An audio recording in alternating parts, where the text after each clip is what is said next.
Memang luas, memang besar dan puas hati.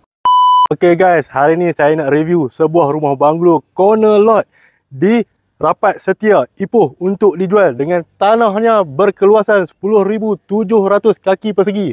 Jom kita tengok. Ini ruangan parking besar. Nak buat kemah, nak susun 10 biji, 20 biji kereta, tak ada masalah.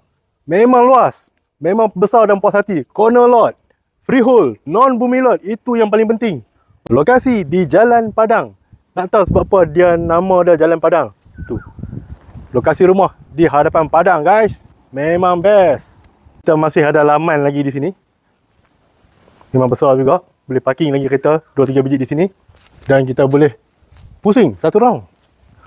Pusing. Ada 10 kaki tanah lagi. Okey, difahamkan rumah asal macam tu. Tu adalah rumah jenis asal. Dan rumah ini fully renovate. Dah siap renovate. 7 bilik tidur dan 3 bilik air. Jom kita masuk ke dalam rumah pula. Assalamualaikum. Ini adalah ruang tamu yang pertama.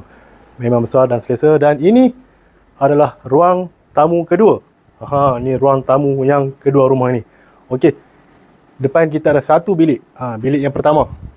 Bilik dia semua besar-besar. Okey, kita ke ruangan family. Ini ruangan family rumah ini. Memang besar. Dan di sini kita ada 4 bilik lagi di sini. Di sana adalah bilik tidur yang pertama. Sini bilik tidur yang kedua.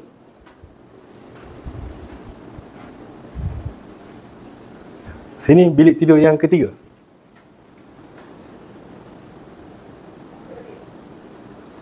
Dan sini bilik tidur yang keempat. Di ruangan ini saja ada 4 bilik tidur. Jom kita ke ruangan dapur.